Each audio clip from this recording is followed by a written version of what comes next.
Welcome back to Almost Above Average. I am Chris McIntyre, and today, America's headlines are so wild you'd think we swapped writers with a Netflix miniseries.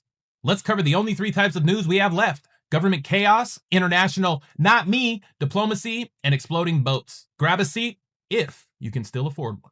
First up, drug boat destruction. Let's talk about America's fresh approach to border security. This moment about it, and on social media, Pete Hegseth said, quote, yesterday at the direction of the president, the Department of War conducted a lethal kinetic strike on a vessel being operated by a designated terrorist organization.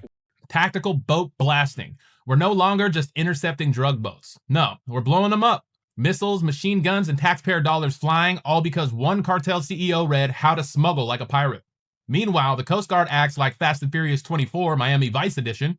Here's what's wild. These aren't just narcos. Sometimes they're fishermen whose biggest crime is smelling like low tide. Collateral damage? Just call that unintended foreign policy.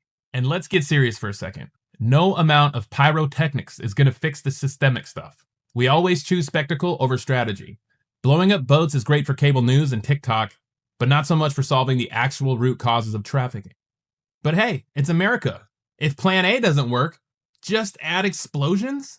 Next up, the National Guard fight. Illinois, meanwhile, is starring in its own reality show. Who wants to command martial law?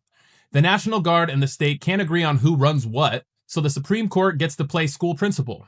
Boys, give me the body armor and nobody gets a juice box. 50 years ago, the Guard sandbagged flood zones. Today, they're stuck policing protests and trying to remember which law they're enforcing.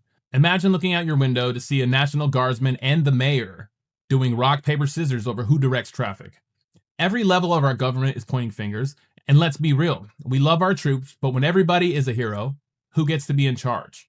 The Supreme Court's answer? We'll get back to you after lunch. On the world stage, President Trump's sanctions just made the ruble illegal tender at Chuck E. Cheese. America is hitting Russia's oil companies so hard that Putin's next press conference would be sponsored by Craigslist. Just once, I'd love to see an honest translated statement. We underestimated U.S. pettiness. Will now be forced to export bears as currency. Thanks, Russia. All jokes aside, sanctions work until they don't. Billionaires find loopholes, markets get shaky, and your 401k suddenly looks like that expired yogurt in your fridge. Dangerous to open and probably toxic. But no big deal because we're spending $7 billion redoing the White House East Wing. Apparently, if Rome burns, DC wants better marble. Are we above average yet?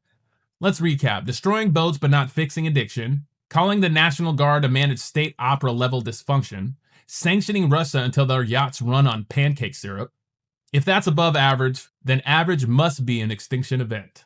But hey, you're here, I'm here, and that's something. Like and subscribe because next headline's probably happening right now, and you want to see someone snark about it before your panic attack kicks in. Subscribe to the Almost Above Average podcast, since we're here making America laugh so you don't have to cry.